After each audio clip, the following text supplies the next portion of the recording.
My family always called me the accident kid and didn't invite me to the Christmas trip, then begged for help when it turned into a freezing nightmare. I ignored the calls, cut them off, and finally moved on with my life. Hey, Reddit.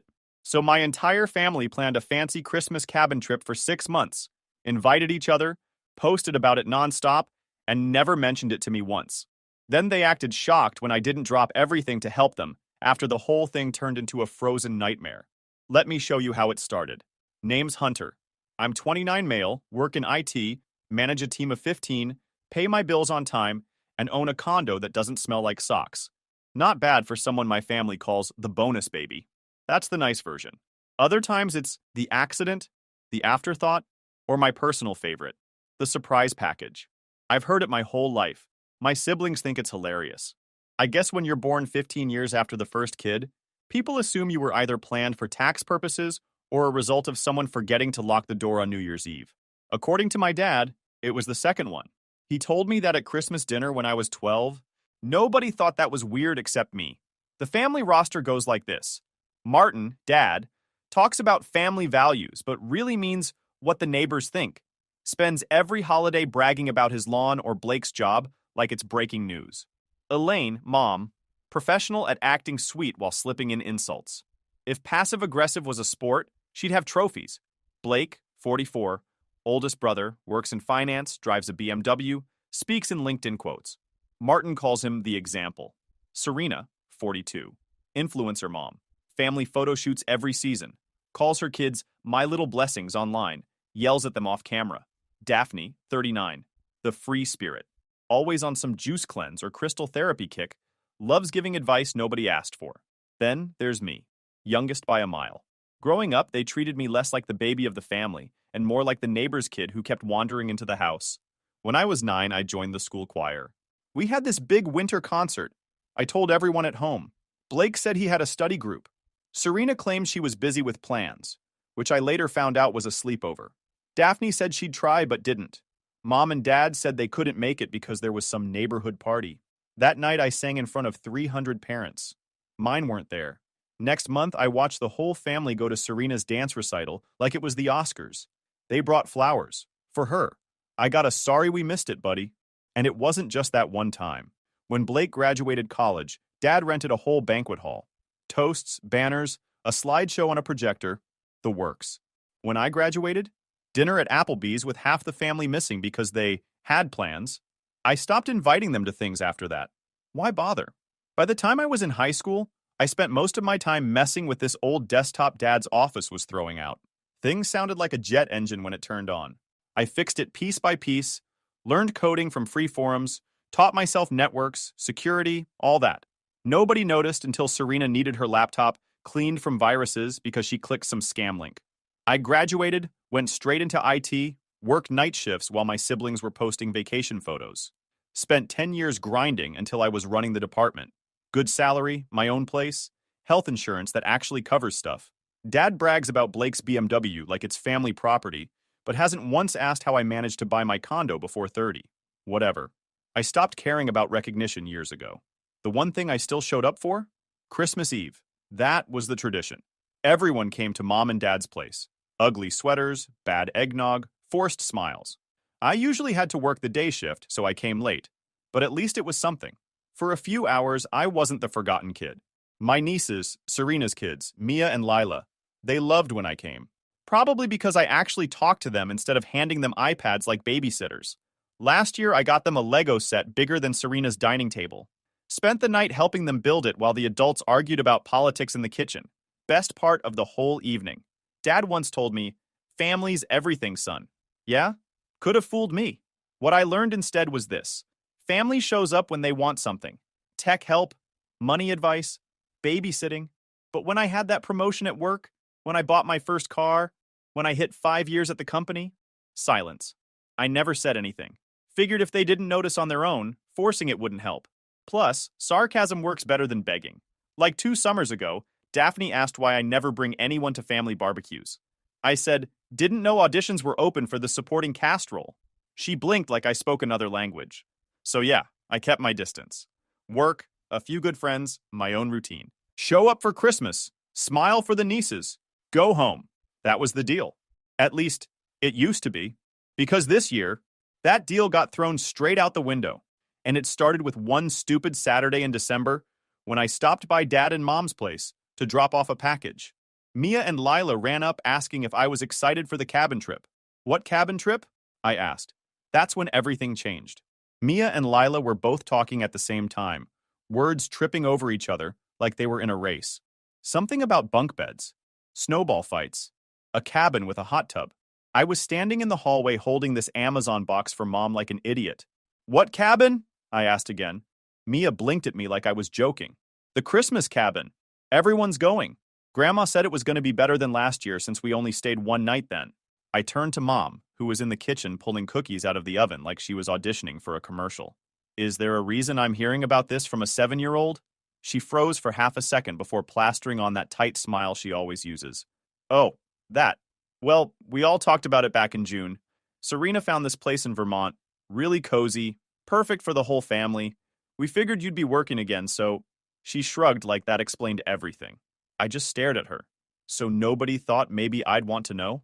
You work a lot, Hunter, she said, sliding cookies onto a plate. We didn't want you to feel pressured. Right, I said. Wouldn't want to pressure me by telling me? Mia looked between us, confused. You're coming, right, Uncle Hunter? I didn't answer. I put the box on the counter and left before Mom could start another sentence. Driving home, my phone buzzed. The family group chat was a full-blown Christmas ad campaign. Blake posting cabin photos like he was selling timeshares. Serena showing off matching pajamas for the cabin vibe. Blake sending a selfie in a Santa hat, holding a mug like he was in a holiday coffee commercial, and Daphne tossing in 20 snowflake emojis for good measure. I typed one word, adorable, then put my phone down. Not a single text asking if I was coming. I scrolled back through months of messages. Birthday plans, barbecues, random brunches. Same pattern every time. I wasn't in the conversation until someone needed me for something. Like 3 weeks ago, Serena called me on a Sunday because Mia downloaded some game full of ads on her tablet and it was acting weird. I drove over, fixed it in 5 minutes, left before dinner because they didn't even offer. It's always like that. When I got home that night, I told Riley about the cabin over text. We'd only been dating a few weeks, so I kept it simple. Found out my family planned Christmas without me. Booked a cabin. Whole thing's been set since June. They didn't invite you? Apparently I work too much to be told things. Wow. I'm sorry, Hunter. She called me after that. Riley's the kind of person who actually listens when you talk. She didn't jump in with advice or bash my family. Just let me explain. I told her this wasn't new. Growing up, it was always the same story. I wasn't shocked about the cabin. Just tired. Riley let me talk until I ran out of things to say. Then she said, "You can come with my family." I didn't answer right away. She added, "I mean it. My parents would love to have you. We eat too much. My brother will ask you a million questions about computers. My mom will send you home with leftovers for a week. It's chaos, but the good kind." I laughed, but there was this lump in my throat I didn't expect. "You sure? We've been dating what, a month?" "Yeah," she said. "And? They'll like you. They actually like people." That last part stuck with me. The next day at work, Blake called. Not to invite me. No, he wanted help setting up Wi-Fi in the cabin ahead of time. "Hunter, you're good with this stuff," he said, like it was my job. "Can you come by this weekend? We need it working before everyone gets there." I said, "I'm not going to the cabin, Blake." Pause. "Wait, what? Why?" "Because nobody invited me." He laughed like I was kidding. "You work all the time, man. We didn't think you'd want to come." "You didn't ask," I said. "Well, it's kinda late now. All the beds are taken. The place is full on beds." "Right," I said. "But not too full for my tech help?" Silence. Then, "So, is that a no?" I hung up. That night, I told Riley I'd come with her family. And for the first time in a long time, I felt like maybe Christmas wouldn't be another reminder of where I stood with mine. Rewind to late November, Thanksgiving, because it sets the tone for everything that came after. Mom texted the group chat, "Dinner at ours. 3 p.m. sharp. Dress nice. Family photo after." She added 3 smiley faces like we were the picture of togetherness. Thanksgiving at my parents' house always looks good on Instagram. Matching plates, perfect table settings, Blake carving the turkey while Mom beams like we're in a magazine spread. It's a performance, not a holiday. I got there at 2:50. Walked in, said, "Hey," handed Mom the pie I brought. She took it like she was holding a grocery receipt. "Oh, thanks, Hunter." We already have 2 pies, but I guess one more doesn't hurt. She set it down next to Serena's dessert, a custom pumpkin cheesecake from some expensive bakery. Mom made sure to tell everyone the price. Hunter, take a picture of us! Serena yelled from the living room, already posing with her kids like she was at a photo shoot. No hello, no hug, just instructions. That's how it always starts. I'm the photographer, the errand boy, the oh good, you made it. Now hold this ladder while Blake hangs lights guy. Dinner was loud. Blake telling some story about work that sounded like he stole it from a TED Talk. Serena showing everyone her fall family photo session on her phone. I sat at the corner of the table, eating stuffing, nodding at the right moments. Then Blake started. So, Hunter, he said between bites, you still doing computer stuff? I swallowed. Yeah, I manage the IT department now. Blake smirked. Nice, nice. Not everyone can be CEO material, right? Serena laughed like he was hilarious. Daphne added, hey, it's honest work. Like plumbing, but for laptops. Mom sipped her wine. We're just glad you're keeping busy, dear. That's the thing about them. Every compliment's got a knife in it. Halfway through dessert, Blake leaned back in his chair. Remember when Dad called Hunter the bonus baby? Man, that stuck. Oh yeah, Serena said. I tell people I have 2 sisters, a brother, and Hunter. She laughed like it was the best joke she'd ever made. Daphne grinned. Hey, he wasn't planned, but at least he's here. I put my fork down. You done? The table went quiet for a second. Blake smirked. Relax, man. We're just joking. Right, I said. Like when I graduated and got dinner at Applebee's, while Blake got a banquet hall. Just jokes, right? Mom frowned. No need to bring that up. Or when Serena got a whole recital audience and I sang in a gym with nobody there. Hilarious stuff. Blake shifted in his seat. Dude, we didn't mean anything by it. Yeah, I'm sure you didn't, I said. You never do. The silence this time was heavier. Serena cleared her throat, changed the subject to some new coffee maker she bought. Conversation limped along after that. After dinner, Mom handed me a stack of plates. Not Blake, not Serena, me. Hunter, be a dear and help clean up, she said, like I was a busboy. Blake was in the living room watching football. Serena was editing photos for her Instagram post. Daphne was telling Dad about some new crystal shop. I washed the dishes anyway. Not because she asked, because Mia and Lila were helping, and they didn't deserve the tension hanging in the air. On my way out, Dad stopped me. You know they're just joking, right? I looked at him. No, they're not. He didn't have an answer for that. Driving home, my phone lit up. Group chat again. Serena posted a family selfie with the caption, thankful for my crazy, amazing family. I wasn't in the picture. The next day, Riley asked how Thanksgiving went. I told her about the jokes. Riley listened, shaking her head. They really don't hear themselves, do they? Nope, I said. And I'm done waiting for them to. Because right then, I decided something. I wasn't letting Christmas be a repeat performance. Not this year. Dad finally left me a voicemail. Son, everyone's leaving on the 23rd.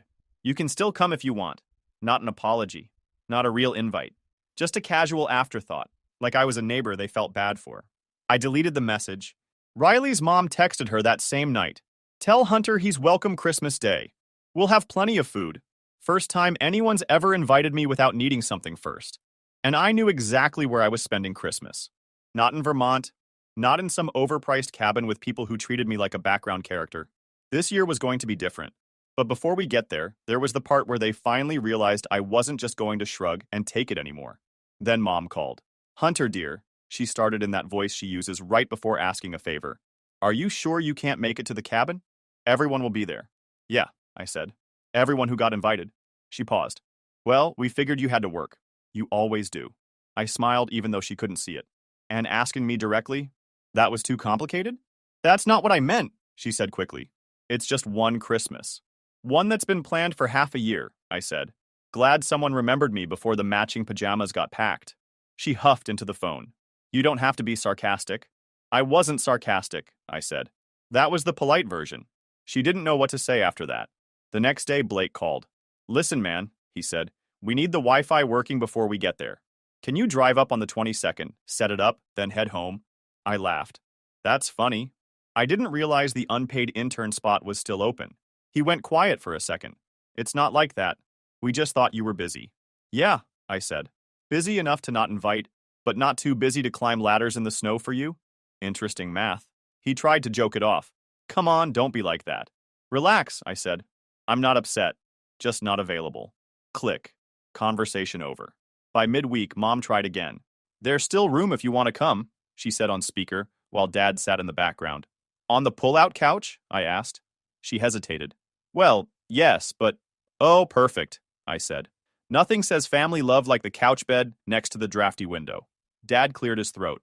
Son, don't make this bigger than it is. Don't worry, I said. You already did that for me. Back in June. That ended the call pretty quick. Meanwhile, Riley's family kept texting me like normal human beings. Her mom texted me directly, Hunter, we eat Christmas dinner at 2 p.m. Wear whatever you want. Do you like ham or turkey? She told me not to worry about bringing anything unless I wanted to. Basic stuff. Respectful stuff. Stuff my own family apparently never learned. Thursday, Riley and I went shopping for gifts. Real gifts. Not the gas station gift cards my siblings always grabbed last minute. I got her dad a grill set because Riley said he practically lived outside cooking. Got her mom a nice candle warmer she'd mentioned wanting. Picked up sketchbooks for her little brother, Evan, who loved to draw. Riley laughed when I grabbed the biggest bag of dog treats on the shelf for their mutt, Nacho. You're trying to bribe the dog now? Look, I said, if I can win over the one family member who bites people, I'm golden. Quick pause, fellas. YouTube just dropped this new hype feature. If you're hooked on this story, smash that hype button. It tells YouTube this video deserves to blow up, and it keeps even crazier stories coming your way. Thanks so much for your support. All right, back to the drama. That evening, we swung by her parents' place to drop everything off. Her dad shook my hand like he meant it. Her mom hugged me before I even introduced myself. Evan asked if I could help him draw a spaceship. Nacho acted like we'd been best friends for years. I liked it. It was real. And Christmas hadn't even started yet. Her Christmas morning at Riley's parents' place felt like stepping into a completely different world. I woke up on their couch, voluntarily, by the way, not because I was the extra like at my parents', to the sound of Riley's little brother Evan arguing with her dad about whether waffles or pancakes were better. Her mom was already in the kitchen yelling, "Coffee first, debate later," over the sound of some Christmas playlist blasting from a Bluetooth speaker. The house smelled like cinnamon and bacon, not scented candles and tension. When I walked in, Riley's dad handed me a mug before I even sat down. Riley tells us you work with computers. Maybe later you can help Evan here fix his Minecraft thing. Kid's been mad at his laptop for a week. Evan groaned.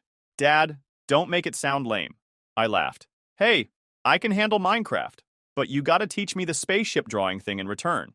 Evan's eyes lit up like I'd just handed him the keys to a car. Deal made. Breakfast was messy. Waffles, pancakes, bacon, eggs, the works. People passing plates, talking over each other, laughing at dumb jokes. Her mom burned the first batch of toast, yelled at the toaster like it was personal, then handed it to Riley's dad anyway. He ate it while saying, gourmet, and everyone cracked up. Nobody was pretending to be perfect. Nobody was competing for attention. It was just people being people. And I didn't realize how much I'd missed that until I was sitting there. After breakfast, Riley's mom brought out stockings with names on them, even one for me. I held it up. I think you mixed this up. Nope, she said. We made that last night. It had socks, snacks, and a gift card to the coffee shop Riley told me I liked. Nothing fancy, but it was thoughtful. At my parents' place, stockings were for show. Serena always got the biggest ones stuffed with expensive perfume or jewelry from Santa, even when we were adults. Mine usually had a toothbrush and some gas station candy because we didn't know what you needed. This was different. We opened gifts in the living room, everyone on the floor in pajamas. Her dad got a new drill. Her mom got a cookbook she actually asked for. Evan ripped open a giant Lego set and immediately started sorting pieces on the carpet. I gave Riley's parents the gifts I bought, the grill set and the candle warmer, and they acted like I'd handed them gold bars. Hunter, you didn't have to get us anything, her mom said, hugging me like I cured a disease. Meanwhile, at my parents' house, gifts were more like currency. Blake always bought the most expensive thing just so everyone knew he spent the most. Serena once gave me a book on finding direction the year I got promoted at work. Subtle, right? Here, nobody kept score. After gifts, Riley's dad pulled out board games. Actual board games. Not the let's stare at our phones in the same room thing my family called bonding. We played Pictionary first. Evan teamed up with me. We lost badly because my dog drawing looked like a diseased horse, but everyone laughed until they cried. Not at me, but with me. Riley's mom yelled at Riley's dad for using words instead of pictures. He said, "That's modern art," and she threw a pillow at him. It was chaos. Fun chaos. The kind that didn't leave you exhausted after. At one point, my phone buzzed. Group chat from my family. Blake, power's out at the cabin. Place is freezing. Serena, Mia's crying. She wanted to swim in the hot tub. Mom, Hunter, do you know who to call for this? Power's out. Generator won't start. Roads are iced over. Everything's a mess. I showed Riley. She smirked. Oh no, tragic. I typed, I'm busy. Try the Wi-Fi guy. Then put my phone face down and went back to the game. Dinner was at 2. Big table, ham and turkey, way too much food. Riley's mom made 3 different kinds of potatoes because, in her words, people have opinions. Her dad said grace, simple and short, nothing like the 10-minute speeches my dad gave about family unity, while ignoring half the people at the table all year. Everyone passed plates, argued about cranberry sauce, told embarrassing stories. At one point, Riley's mom leaned over and asked if I wanted more gravy. After dinner, Evan dragged me to the Lego project in the living room. Riley's dad helped while Riley's mom handed out pie. Evan kept handing me pieces, giving me instructions like he was the foreman and I was free labor, but in a funny way. I realized then, nobody here saw me as background noise. And maybe that's what hit the hardest. Not the food, not the games. Just being treated like I belonged without having to earn it first. Around 8, my phone buzzed again. Serena, this cabin trip is a disaster. Blake, power's out, generator's dead, and the roads are shut. Dad fell on the deck. This is a nightmare. Mom, we should have stayed home. I didn't reply. Riley's dad was telling some story about his first car. Riley's mom was laughing so hard she snorted. Evan was showing off the Lego spaceship we finished. And I sat there thinking, yeah, you really should have stayed home. Because as the night rolled on at Riley's parents' place, warm house, good food, actual laughter, my phone kept lighting up with updates from the family cabin trip like it was a disaster movie playing out in real time. Blake, we've been calling the power company for hours. No ETA. Serena, Mia says she can see her breath inside the cabin. Mom, Hunter, do you know anything about generators? Yeah, I know not to go to a frozen cabin with people who forget I exist for 6 months, I thought. I put the phone on silent and went back to Riley's dad, telling a story about the time he accidentally set his grill on fire trying to cook ribs in college. Around 9, the calls started. First Mom, twice, straight to voicemail. Then Serena. Then Mom again. Riley saw my screen light up and raised an eyebrow. You gonna answer that? I shook my head. Nah, feels like a tomorrow problem. She grinned. Savage. Look, I said. They remembered me for the first time all year because their vacation turned into a snow globe horror show. Forgive me if I'm not rushing to play hero. Riley's dad overheard and chuckled. Sounds like Karma's got better timing than the power company. 10 minutes later, Blake called. I let it ring, but he left a voicemail I couldn't resist listening to. Hunter, man, we need help. Roads are shut down, power's out, pipes might freeze. If you know anybody in Vermont, I stopped listening after that. The mental image of Blake stomping around in his expensive boots yelling about frozen pipes was enough entertainment for the night. Meanwhile, Riley's family was playing charades in the living room. Her mom was terrible at it. She tried to act out The Lion King and somehow made it look like a nature documentary about worms. Her dad laughed so hard he cried. When it was my turn, I got Die Hard, and Evan yelled, Home Alone! After my first 2 clues. I told him close enough and gave him the point. It was stupid, simple fun. No competition, no judgment, nobody trying to make me the punchline. That's when my phone buzzed again. Mom, Hunter, please call me. It's serious. I stepped into the hallway and answered this time. Mom didn't even say hello. Your father slipped on the deck steps. He's fine, but the ambulance couldn't get through because of the ice. I paused. Wow, sounds like a rough trip. We need someone to call the cabin company, the power company. Somebody, she said, panicked. Me? I asked. The guy you didn't invite? She hesitated. Hunter, this isn't the time. No, I said, calm. This is exactly the time. Because you only remember I exist when things fall apart. You want me to fix your mess while I'm 200 miles away? Call Blake's CEO friends, or Serena's influencer followers. Maybe they can get you a generator through brand sponsorship. Hunter, she snapped, this isn't funny. Neither was always being the last to know, I said, and hung up before she could reply. Back in the living room, Riley handed me a slice of pie like nothing happened. Everything okay? She asked. Yeah, I said. Just the usual. Evan looked up from the Lego spaceship. Was that your family? Yep. Are they always calling you? Only when things are broken, I said. He thought about that, then said, that sucks, and went back to building. Smart kid. By morning, the family group chat was pure chaos. Serena, pipes burst in the downstairs bathroom. Water everywhere. Blake, we're leaving as soon as the plows come through. Mom, worst Christmas ever. Meanwhile, I was eating pancakes Riley's dad made while Nacho the dog begged for scraps under the table. Mom called again. I answered this time because Riley convinced me to at least be civil. She started right in. We had to sleep in our coats last night. Your father's arm is bruised, the kids are crying, and this whole trip is ruined. That's tough, I said. You don't sound very concerned. Why would I be? I asked. I wasn't there. Wasn't even told about it until the cabin had a hashtag. You could have been, she snapped. Right, I said. On the pull-out couch. If someone remembered to tell me before December. Silence. Finally, she said, this attitude of yours isn't helping. Neither is pretending I'm family only when you need tech support, I said. Call the rental company. Call the power company. I'm not the emergency hotline just because you can't plan a holiday without turning it into a reality show. Then I told her I had to go, because Riley's mom was handing out cinnamon rolls. And honestly, that was more important. Later that afternoon, while my family was packing up early to drive home in a snowstorm, Riley's family was outside building the most lopsided snowman I'd ever seen. Evan named it Gerald. Riley's dad tried to give it sunglasses. Riley's mom brought out hot chocolate that was mostly whipped cream. I just stood there, watching them argue about whether Gerald needed arms or a scarf first, and realized I hadn't thought about work or family drama for a full 24 hours. Couldn't remember the last time that happened. By the time the sun went down, my family's texts stopped coming. No updates, no calls, nothing. Riley's mom asked if I could come back for Easter dinner. Her dad said next time I had to try his famous ribs. Evan asked if I could help him build a Lego castle next. I said yes to all of it. Because this felt like what family was supposed to be. So when my own family finally started calling again after the Great Cabin disaster of Vermont, I figured it was time to end this once and for all. 2 days after Christmas, Mom left me another voicemail. We need to talk about what happened. Call me. Right. Like I caused the power outage, frozen pipes, and Dad falling on the deck. But fine. I was done dodging. I drove over that evening, walked in to find everyone sitting in the living room like it was some kind of intervention.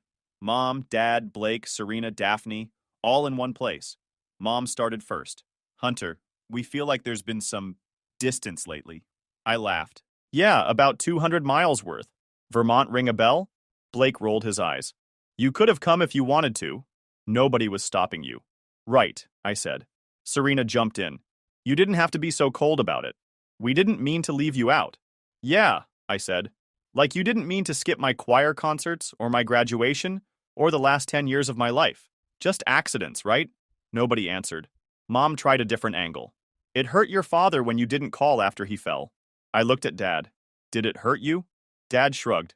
Would have been nice to hear from you. Would have been nice to be included, I said.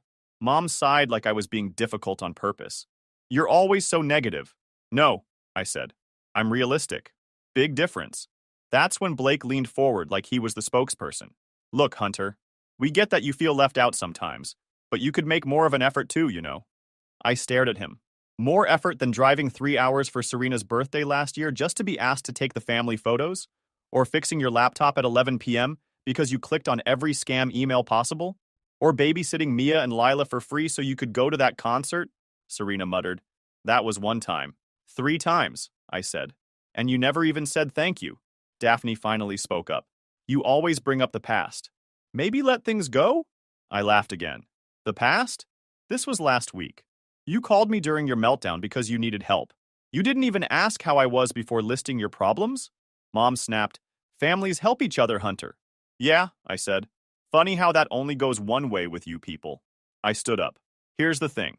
I'm done chasing after invitations that never come. Done being the backup plan when things break or somebody needs a cat sitter. You made it pretty clear where I rank. So now I'm making it clear. I'm not playing along anymore. Blake frowned. So what? You're just cutting everyone off? Not cutting, I said. I'm setting boundaries. Big difference. Mom tried the guilt trip next. After all we've done for you? I held up a hand. Stop. What you've done for me is remind me since childhood that I was an accident, that I wasn't planned, that Blake was the golden child, Serena was the star, Daphne was the free spirit, and I was the accident kid. You don't get to play the loving parent card now. She went red. You're being dramatic. No, I said. I'm being honest. Something this family avoids like the plague. Serena crossed her arms. So you think you're better than us now? I shook my head. No. I think I finally like myself enough not to sit at the kid table as I turn 30 soon. Blake muttered something about me overreacting.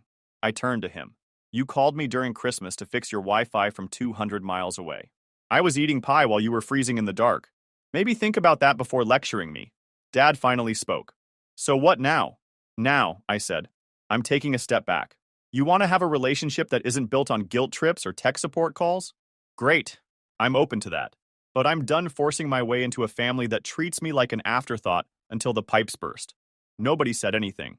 By the time I left, the group chat was already buzzing with side conversations. Serena sent a long text about how I was being unfair. Blake sent one about family unity. Daphne sent a prayer hands emoji. I muted the chat for a week. Here's the satisfying part, though. A month later, Serena's perfect husband lost his job when his company downsized. Blake's big promotion got delayed because the Vermont trip made him miss an important meeting. Daphne's boyfriend dumped her because, in his words, she was too much drama. Meanwhile, I was eating ribs at Riley's parents' house, helping Evan build that Lego castle, and actually enjoying holidays for the first time in my life. Mom called once more before Easter. Are you coming to family dinner? Already got plans? I said. She sighed. With them? With people who act like family, I said, and hung up. Easter at Riley's parents was louder than Christmas. More food, more games, more laughing. No guilt trips, no drama, just people who wanted me there because they liked me, not because they needed something. And sitting there watching Riley's dad burn the first batch of ribs while everyone made fun of him, I realized something. I didn't lose a family. I finally found one.